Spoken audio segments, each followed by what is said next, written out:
Hi అండి. Welcome back to my channel ఆహా వంటిల్లు. పచ్చి రొయ్యలతో కూర చేస్తున్నానండి. చాలా ఈజీగా చేసుకోవచ్చు. కంప్లీట్గా నా స్టైల్ అనమాట.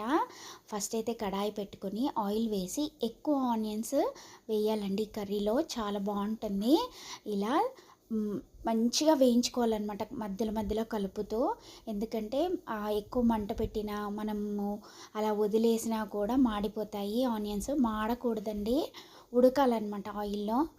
ఇలా 70% ఉడిగాక ముందు శుభ్రం చేసి పెట్టుకున్న పచ్చి రొయ్యల్ని వేసేయాలి. వేసేసి ఒక 15 మినిట్స్ ఆనియన్స్తో పాటు రొయ్యల్ని కూడా ఫ్రై చేయండి. అంటే వేయించుతూ ఉడకనివ్వాలన్నమాట. వేగొద్దు, ఫ్రై అవ్వద్దు, గుర్తుపెట్టుకోండి. జస్ట్ ఆనియన్స్తో కలిపి ఉడకాలి ఆయిల్లో. సో అది చూసుకుంటూ జాగ్రత్తగా చేసుకోండి. ఇంకా నాన్ వెజ్ కర్రీస్ అంటే మసాలాలన్నీ వేయించి మసాలాలన్నీ మళ్ళీ మిక్సీ పట్టి అలాంటి జంజాటకం లేకుండా ఇలా ఈజీగా చేసుకోండి. టేస్ట్కి టేస్టీ ఉంటుంది, నాన్ వెజ్ తింటారు, తిన్న ఫీలింగ్ వస్తుంది. అట్ ద సేమ్ టైం రొయ్యలు ఎప్పుడు ఒకేలా కాకుండా ఇలా డిఫరెంట్గా ట్రై చేస్తే చాలా బాగుంటుందన్నమాట. ఇలా ఉడికిపోయాక ఇందులో అల్లం వెల్లుల్లిపాయ పేస్ట్, పసుపు వేసి పచ్చివాసన పోయే వరకు కలుపుతూ కొంచెం వేగనివ్వండి, మీన్స్ ఉడకనివ్వండి ఆయిల్లో. చూడండి, అది ఉడుకుతుంటేనే భలే స్మెల్ వస్తుందండి. అసలు ఆ అరోమా ఉంటుంది చూడండి, ఇంకా ఎక్కలేని ఆకలంతా గుర్తొస్తుంది అనమాట. మా ఇంట్లో మా పాపకి ఈ పచ్చి రొయ్యలు అంటే పిచ్చండి బాబు. 2 డేస్కి ఒకసారైనా చేయమంటాయి. సో ఎప్పుడు రెగ్యులర్గా చేసేలా కాకుండా ఇలా డిఫరెంట్గా చేస్తానన్నమాట. సో ఇలా ఉడికిపోయాక ఇందులో కట్ చేసి పెట్టుకున్న టమాటో వేయండి. ఆనియన్స్ కన్నా టమాటో క్వాంటిటీ తక్కువ తీసుకోండి.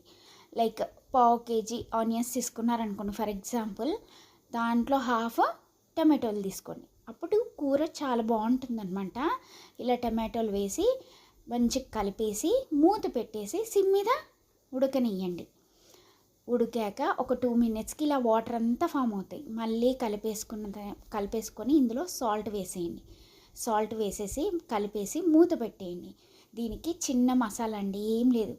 ఒక దాల్చిన చెక్క, చిన్న ఇలాచి, సాజీరా, 4 లవంగాలు, అంటే మనం తినేదగ్గ ఘాటుకి తగ్గట్టు లవంగాలు తీసుకొని జస్ట్ కచ్చాపచ్చగా దంచి పక్కన పెట్టేసుకోండి.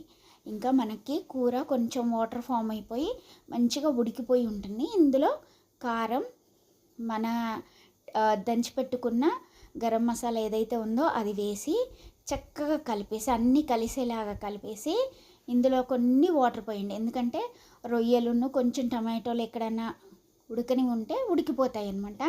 సో కొన్ని అంటే కొన్ని, మరి ఎక్కువ కాదండి, కొన్ని టీ గ్లాస్ కన్నా కూడా తక్కువ అన్ని వాటర్ పోసి కలిపేసి మంచిగా సిమ్ మీద పెట్టేసి మూత పెట్టేసేయండి. మూత పెట్టేస్తే చక్కగా దగ్గర పడుతుందండి. గ్రేవీకి గ్రేవీ ఉంటుంది, at the same time fry లాగా కూడా అనిపిస్తుంది. ఈ కూర భలే ఉంటుందండి. రొయ్యల వాసన ఎక్కడ కూడా ఉండదండి, చాలా బాగుంటుందన్నమాట. ఇంకా జస్ట్ 15-20 మినిట్స్లో అయిపోతుందండి కర్రీ. చాలా అంటే చాలా టేస్ట్ ఉంటుంది. ఒకసారి మీరు నా మాటలు నమ్మి చేసి చూడండి, భలే ఉంటుందండి. ఇంకా వేరే మసాలా వద్దు, ఏమొద్దండి, ఇంతే. ఇంకా అయిపోయిందండి, మంచిగా దగ్గరికి అయిపోయి ఇంకా మూత పెట్టేయకండి. లాస్ట్ మినిట్లో మూత పెడితే ఆవిరి అంతా పడిపోయి మళ్ళీ గ్రేవీగా అయిపోతుంది.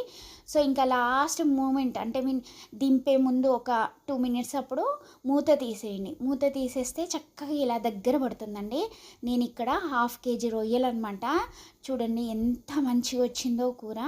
ఆయిల్ అంతా పైకి వచ్చాక ఇప్పుడు చేతి నిండా కొత్తిమీర తీసేసుకొని గార్నిష్ చేయండి. అంతేనండి, గుమగుమలాడే రొయ్యల కూర రెడీ అయినట్టే. ఎంత బాగుంటుందండి నిజంగా, కూర భలే ఉంటుందన్నమాట. మీరు టేస్ట్ చేసి చెప్పండి నాకు, నిజంగా చెప్తున్నాను. ఒకసారి ట్రై చేయండి, మీకు ఎలా వచ్చిందో తప్పకుండా కామెంట్ చేయండి. Thank you for watching. Bye guys.